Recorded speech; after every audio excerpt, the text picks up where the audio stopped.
Romains 6. On va continuer ce passage que nous avons commencé la semaine dernière, Romains 6. Alors, je vais vous demander d'imaginer, de faire un petit service. Ça sera très simple comme exercice. Imaginez avec moi que c'est la fin d'une journée dure et épuisante. C'est facile. Vous comprenez ça, vous savez ça. C'est dur, vous êtes fatigué, vous n'avez pas envie de vraiment penser à grandes choses. C'est vraiment, vraiment difficile de faire grand chose. Et donc parfois, dans ces moments-là, ça fait du bien de ne pas devoir engager la cervelle. On ne veut pas trop y penser. S'il vous plaît, ce n'est pas le moment. Restez avec moi, mais parfois ça fait du bien de débrancher un peu.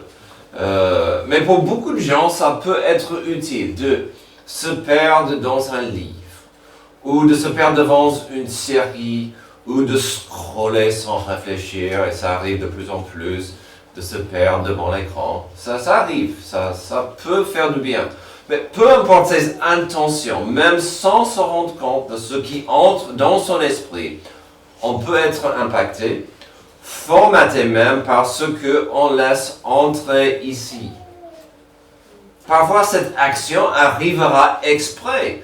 On sait bien ce qu'on lit ou ce qu'on regarde va m'influencer, va m'affecter. Et parfois, c'est exprès. Et c'est le monde parfois qui nous pousse et nous manipule à absorber certaines choses. Parfois, c'est juste ce qui arrive parce que c'est comment l'être humain est créé. On absorbe. Parfois, on se rend compte, parfois non. Mais on est créé afin d'absorber et d'apprendre. Alors, vous savez, notre thème de l'année de Romains 12, 2 nous implore d'être transformés par ce qui entre plus ou moins dans deux endroits, dans les yeux et dans les oreilles. Le verset contient plus qu'une implication de décider et de choisir. C'est impératif de filtrer, puis appliquer. Ne vous conformez pas au monde actuel, mais soyez transformés par le renouvellement de l'intelligence. Donc, vraiment faites attention à ce que vous faites entrer, puis que vous soyez renouvelés par ceci, afin de discerner quelle est la volonté de Dieu, ce qui est bon, agréable et parfait. Est-ce que ce que je laisse entrer dans mon esprit est bon, agréable et parfait? C'est pourquoi nous avons insisté sur certains sujets tout au long de l'année. Vraiment cette idée au début que Dieu existe. Et en plus d'être là, il n'est pas muet, il n'est pas distant, c'est un Dieu qui interagit, qui veut communiquer. Il veut communiquer quoi? Il communique à travers ses porte-paroles, à travers ses enfants adoptifs, à travers sa parole. Son message est quoi? Son message, c'est l'amour de Dieu pour nous, c'est la rédemption, que nous sommes des gens maudits par le péché et qu'il veut nous sauver. Et donc, on a vu toutes ces choses très, très importantes jusqu'ici. Depuis quelques semaines, nous prenons une nouvelle direction primordiale pour voir et comprendre notre identité. Quelle est notre place? Quelles sont nos responsabilités vis-à-vis de cette nouvelle vie en Christ et le monde autour de moi? Et donc, je vous ai dit quelque part, pendant les semaines à venir, quand on voit cette notion de notre identité, on va poser quand même certaines questions comme qui suis-je en Christ? Qu'est-ce que cela exige de moi? Quel impact cela aura sur le monde autour de moi? Mon identité en Christ, en principe, va quand même toucher le monde autour de moi.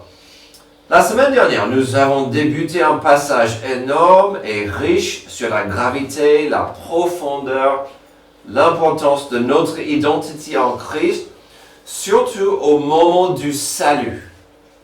Qu'est-ce qui peut arriver? Qu'est-ce qui va arriver au moment du salut? Au moment du salut, on est né de nouveau et nous avons constaté dimanche certaines vérités qui arrivent. Puisque nous allons continuer aujourd'hui ce passage, permettez-moi de faire un petit rappel du contexte, car Comme je vous ai dit la semaine dernière, certains de nos fidèles étaient aux Vosges, en Afrique, au Japon, peut-être au lit. Et donc, on va revoir brièvement ce qu'on a vu la semaine dernière. On a vu la grâce de Dieu nous permet de passer de la mort à la vie. Ignorez-vous que nous tous qui avons été baptisés en Jésus-Christ, c'est en sa mort que nous avons été baptisés.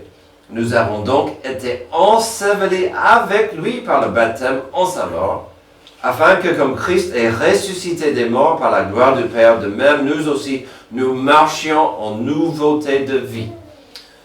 Je l'ai dit la semaine dernière, je le dirai à plusieurs reprises aujourd'hui. Soyez patients avec moi, mais c'est important. La clé sur ce passage, c'est le mot vie, vivre, vraiment la notion d'être vivant, d'accord? On voit ça. Alors quel mystère, quelle beauté de voir qu'on est mort avec Jésus-Christ dans sa mort. Avant de dire, c'est trop morbide, on voit ici que le salut nous permet à avancer dans la vie grâce à la résurrection de Jésus-Christ. Ensuite, on a continué avec ces mêmes bénédictions, mais Paul a pivoté avec des images de l'esclavage et la liberté. Avant c'était la vie et la mort. Ensuite, on a vu l'esclavage et la liberté. Que la grâce de Dieu nous donne le privilège de passer de la captivité à la liberté. Verset 5. En effet, si nous sommes devenus une même plante avec lui par la conformité à sa mort, nous le serons aussi par la conformité à sa résurrection. Sachant que notre vieil homme a été crucifié avec lui afin que le corps du péché fût détruit, pour que nous ne soyons plus esclaves du péché. Car celui qui est mort est libre du péché. Or, si nous sommes morts avec Christ, nous croyons que nous vivrons aussi avec lui. Donc, on a vu ce beau rappel que au niveau spirituel, on n'est pas censé être des esclaves au péché. On n'a pas besoin de rester enchaîné dans le péché. Avant la nouvelle naissance, au niveau corporel, j'étais esclave au péché. On voit ici que la grâce de Dieu nous libère du péché. On n'est plus enchaîné et emprisonné par ce maître cruel. Alors aujourd'hui, nous allons continuer ce passage. Je vous ai montré ce passage du dimanche dernier, car on continuera ces idées de voir encore des implications d'une vie enracinée en Christ. Pour le faire, considérons le mot liberté. Alors, vous connaissez ce mot, ça fait partie de l'identité de la France. Nous vivons dans un monde obsédé par la liberté. La liberté de choisir sa voie, de se définir soi-même, de vivre selon ses propres règles, sans avoir des comptes à rendre à qui que ce soit. Je suis libre à faire ce que je veux. Oui et non. Faites attention avec cette idée, parce que parfois, ça ne fonctionne pas dans le monde réel, mais on veut être libre de toutes ces contraintes. La liberté.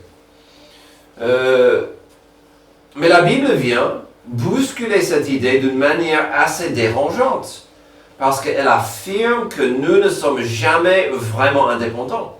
Nous servons toujours quelque chose ou quelqu'un. La semaine dernière, nous avons vu quelque chose de radical. Si nous sommes en Christ, alors nous sommes morts avec lui.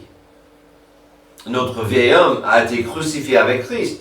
Mais cela soulève une question très concrète. Si c'est vrai, pourquoi le péché semble-t-il encore si puissant?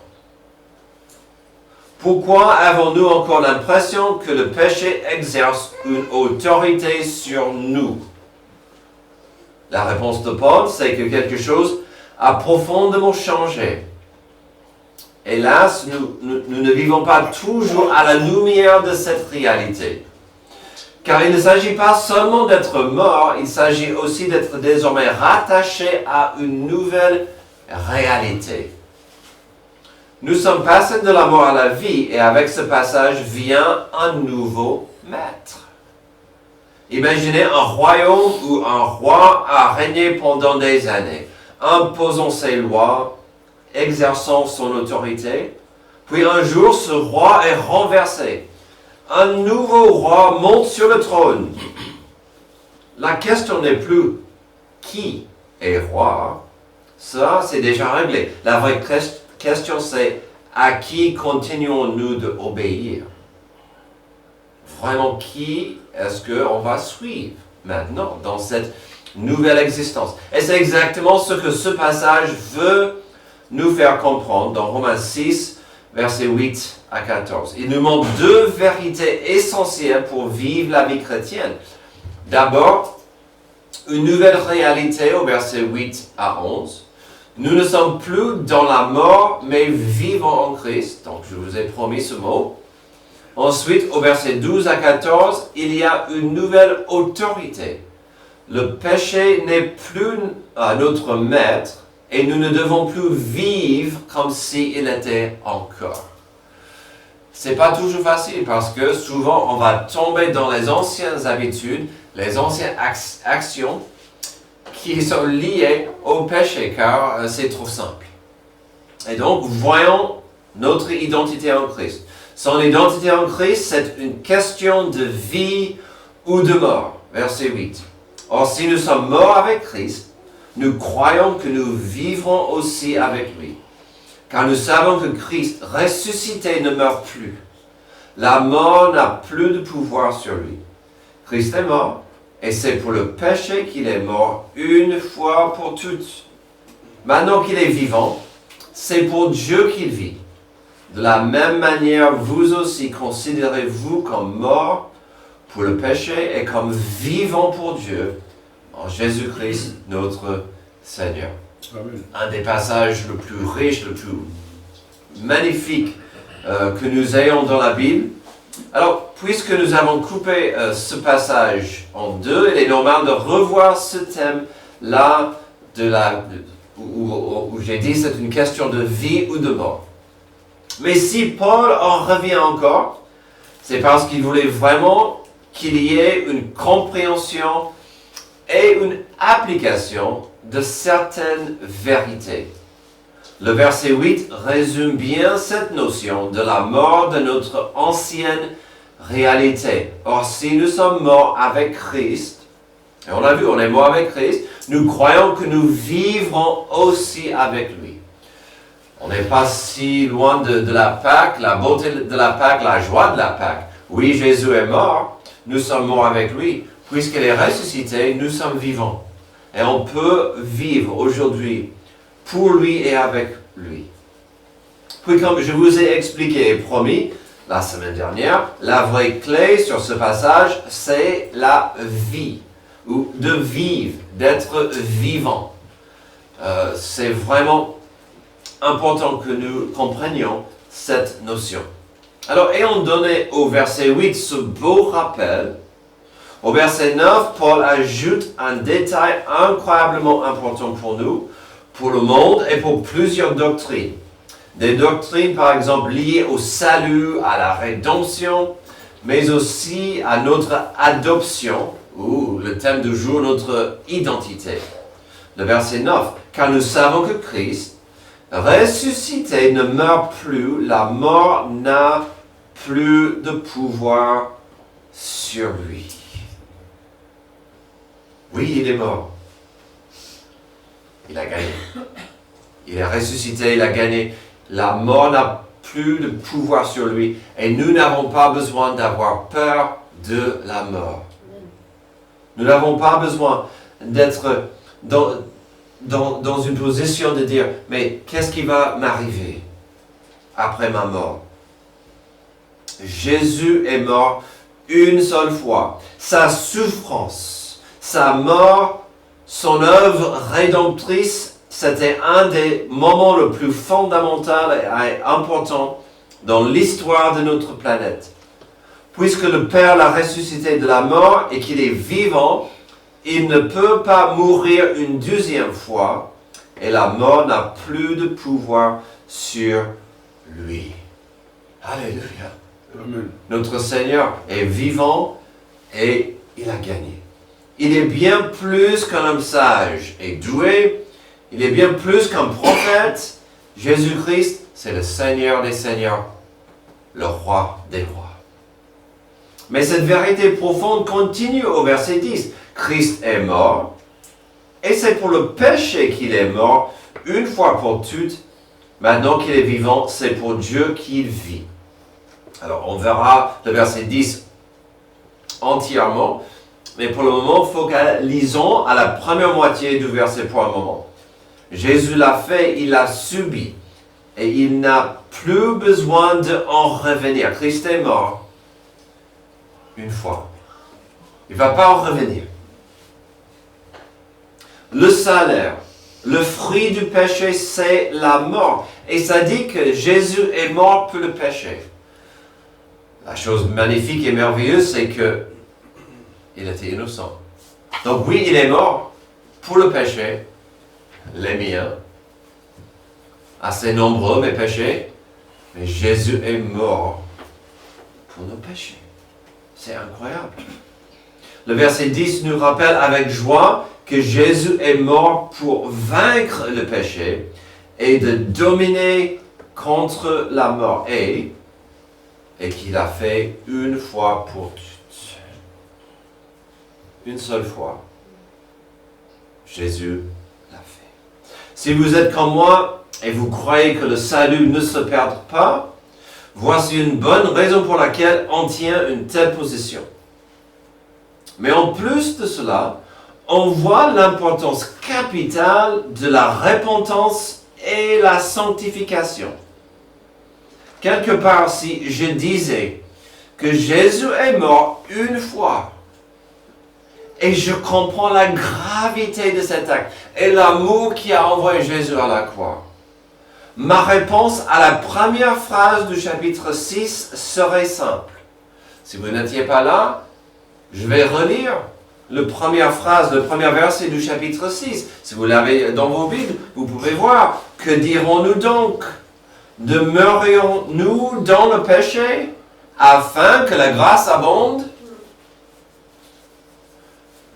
La grâce va couvrir mes péchés. Donc, je peux faire ce que je veux. Je vais pécher, je vais sauter dans le péché pour le plaisir. Pas si je comprends. Et j'apprécie la mort de Jésus à la croix pour moi. Une fois. Pour que j'ai cette paix et cette joie. La mort de Jésus à la croix pour me sauver était un acte précieux.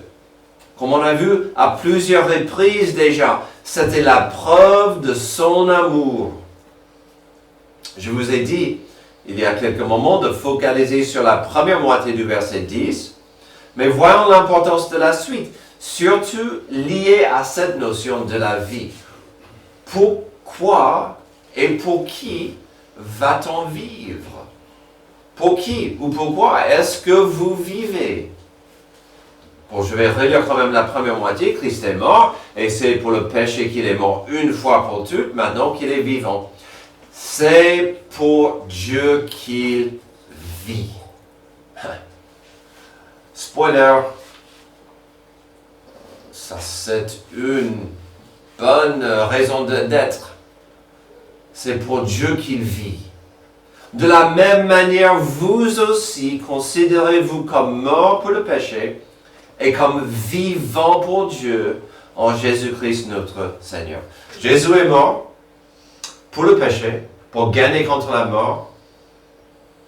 Qu'est-ce qu'il fait aujourd'hui? Il vit pour son Père. Ouh, quel chemin qu'il a fait pour moi. Je suis mort au péché. Que ferai-je maintenant? Vivre pour lui. Il revient, Paul, à cette vérité que la personne que j'étais avant le salut est morte, puisqu'on doit vivre autour du péché, sachant que nous vivons dans une lutte contre notre ancien maître, c'est-à-dire le péché. Que dit-il? Dans ces mots, considérez-vous comme mort pour le péché. C'est tellement simple, mais facile à oublier. Chaque jour, je dois me rappeler que Dieu me voit vivant en lui et mort au péché. Je ne suis plus esclave au péché. Sauf si je dis, je vais suivre mon ancien maître. Considérez-vous comme mort pour le péché. Ça, c'est une façon de dire, n'oubliez pas, ou pensez-y.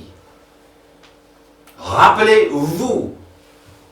Ça, c'est ce que ça veut dire, considérez-vous. Pensez-y, n'oubliez pas, rappelez-vous de votre identité. Et la beauté suprême de la prochaine partie de la phrase nous rappelle de ce thème que je commence à marteler, la vie. Vivre, soyons en vie, vivants. Considérez-vous comme mort pour le péché. Mais attention, pour qui et pourquoi est-ce qu'on va vivre? Est-ce que je vivrai pour moi, ma liberté, mes convoitises ou mes caprices, mon ego? Ça ne prend pas grand-chose pour mon ego de devenir alimenté, surdimensionné. Mais quand je me souviens, quand je me rappelle que j'appartiens à Dieu, ça change tout. À la fin du verset 10, il dit que Jésus vit pour son Père, pour sa gloire. Donc ici, à la fin du verset 11, il nous implore de faire autant. Considérez-vous comme mort pour le péché et comme vivant pour Dieu en Jésus-Christ, notre Seigneur. Tout y est. Considérez-vous comme mort à votre vie ancienne, mais dirigez-vous vers Jésus-Christ, notre Seigneur. Sommes-nous vivants pour Dieu? Sommes-nous vivants? On est tous vivants. On est tous vivants. Si vous avez le cœur qui bat, si vous profitez de la souffre de vie, alors, si vous avez suivi un peu ma vie vendredi, j'avais le cœur qui battait et j'avais du mal à souffrir pendant 23 km. Et aujourd'hui, je paye le prix avec mes jambes. Mais, si vous avez le cœur qui bat, la souffre de vie, c'est en plus si vous avez la vie nouvelle en Christ, notre avenir, notre destin est merveilleux. Puisqu'on est plus esclave, on est plus enchaîné, on est vivant pour quelque chose ou quelqu'un. Et si c'est Dieu, c'est merveilleux. C'est notre raison d'être un disciple, de vivre dans une relation de paix et amour avec Dieu. Parfois, on entend qu'un tel sujet est une question de vie ou de mort.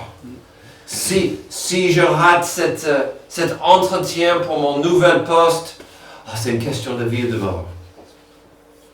Il y a quelques mois, on allait être en retard pour un rendez-vous à l'ambassade à Paris. Et je stressais, et je n'étais pas content. Je n'étais pas prêt à dire c'est une question de vie ou de mort, mais c'était grave. On exagère parfois. Mais notre passage ici nous explique notre identité dans ce monde est une question de vie ou de mort. Notre identité en tant qu'être humain, je veux dire. Car chaque humain est créé par Dieu, mais chaque humain n'est pas encore un enfant adoptif de Dieu. Chaque humain n'a pas encore reçu la nouvelle naissance, la rédemption. Et ça fait toute la différence. Oui, c'est une question de vie ou de mort. Aussi, notre identité en Christ, c'est une question de soumission et de service. Verset 12. Que le péché ne règne donc plus dans votre corps mortel pour vous soumettre à lui par ses désirs. Ne mettez plus vos membres au service du péché comme des instruments de l'injustice, mais au contraire, livrez vous-même à Dieu comme des morts revenus à la vie et mettez vos membres à son service comme des instruments de la justice. En effet, le péché n'aura pas de pouvoir sur vous puisque vous n'êtes plus sous la loi mais sous la grâce. J'espère que vous pouvez constater combien de choix il y a dans ces deux petits versets. 3. Il y a beaucoup de choix. Si notre premier point s'agit d'une question de vie ou de mort, ici c'est bien exprimé que nous avons maintenant une question de soumission et de service. Nous verrons que finalement on ne peut pas séparer les deux mots, les deux idées, service et soumission. Le verset 12 est clair. Quand il s'agit de notre chair, nos désirs, nos ambitions, notre attitude, on a la tendance de suivre un maître. Paul est clair ici qu'une tendance simple mais puissante serait de suivre le chemin le plus simple, c'est-à-dire le péché. Mais le danger est évident dans ces mots. Les deux mots-clés ici sont régner et soumettre. Il n'a pas tort. Et puis au verset suivant, le 13, on voit le résultat logique de cette idée. Mon corps va suivre son maître.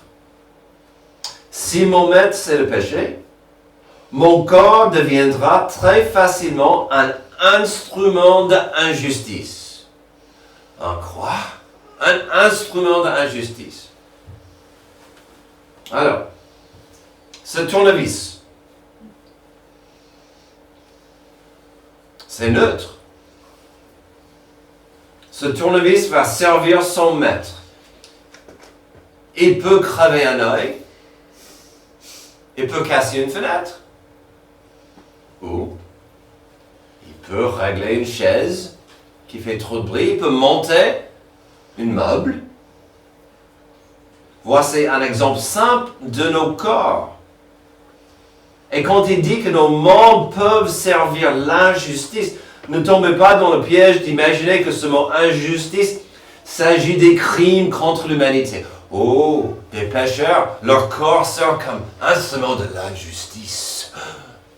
Non, c'est simplement que cette personne, son corps va suivre son maître, le péché, et ça sera contre la volonté et la parole de Dieu. Donc ça peut être les péchés mignons, des petites choses, des petites convoitises, des petits mensonges. C'est l'injustice. Alors on sait bien qu'il y a un remède.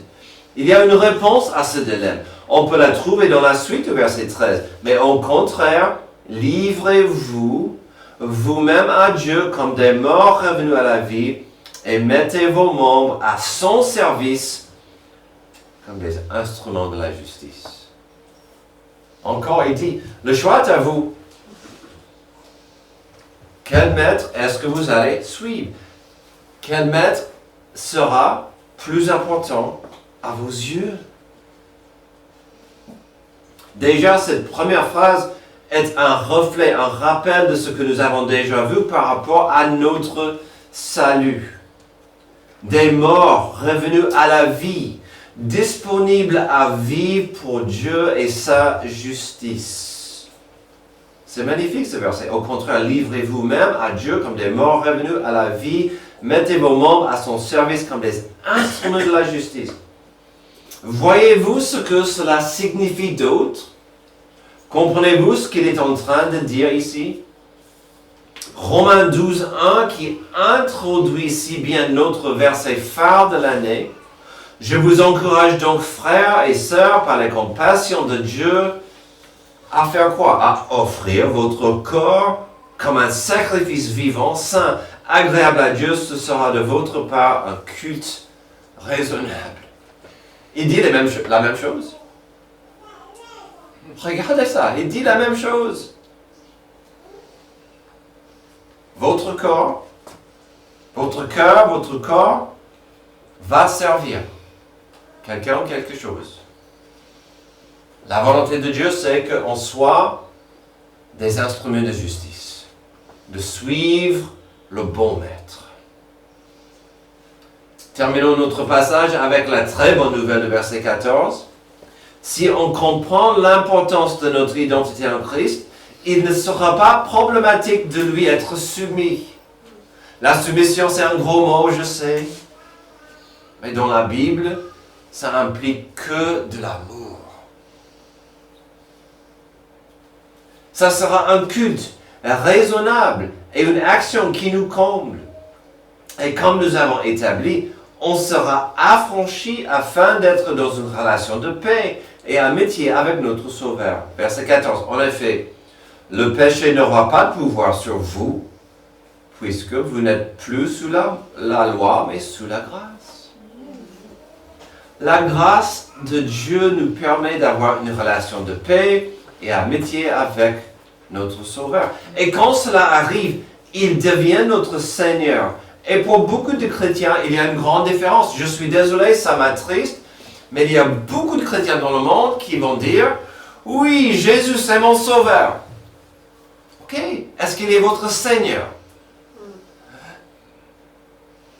Oui. Est-ce qu'il est vraiment votre Seigneur? Est-ce que vous êtes soumis à votre Sauveur comme Seigneur? Est-ce que vous regardez à Jésus comme votre chef et maître le dimanche et le lundi? La prochaine question, s'il te plaît. Est-ce que Jésus est notre Seigneur? Mes amis, j'ai une question simple, ou pas, pour vous aujourd'hui. Quelle est votre identité?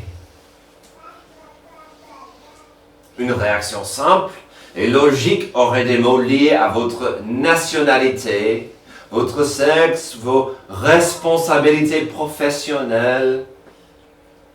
Mais au niveau de qui nous sommes dans les yeux de Dieu, quelle est notre identité?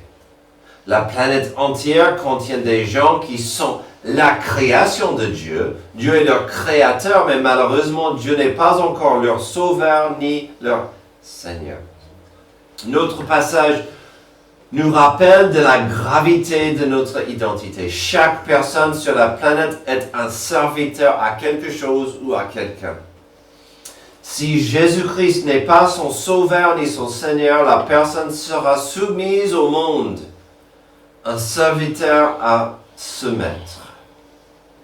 Alors la question s'impose. À quel genre de vie cela mène-t-il? Quel genre d'existence mènera-t-on? Quelqu'un qui se dit, je suis libre à vivre comme je veux. Mais est-ce que ça, c'est vraiment la liberté? La vraie liberté vient lorsqu'on accepte l'offre de Jésus-Christ de devenir d'abord notre Sauveur, puis de vivre chaque jour comme il est notre Seigneur. Et ça veut dire qu'on est un disciple.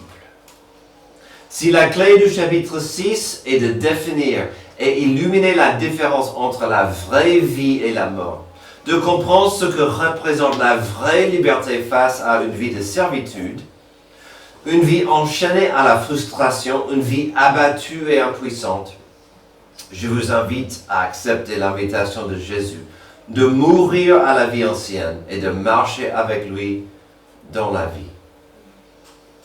Jean 10, le voleur ne vient que pour voler, égorger et détruire. Moi, je suis venu afin que les brebis aient la vie et qu'elle l'ait en abondance. Il ne parle pas de l'argent. Il ne parle pas forcément d'une vie de l'aise, mais des fruits de l'esprit, la joie, la paix. Votre identité en Christ est véritablement une question de vie ou de mort, et une question de soumission et de service. Vivons pour notre raison d'être. Servons le bon berger ensemble. Merci Dieu pour ce moment que nous avons passé ensemble dans ce passage. Très très important. Aide-nous à être soumis à ta parole, à ton Esprit Saint, afin de pouvoir vivre des vies victorieuses. On est souvent enchaîné, on est souvent captif à nos convoitises, à nos actions, à nos attitudes. Aide-nous de comprendre quelle est la vraie liberté.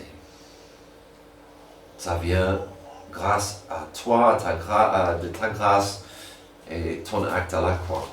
C'est dans le nom de Jésus que j'ai prié. Amen. Levez-vous pour notre dernier chant d'appel. Si vous avez une question.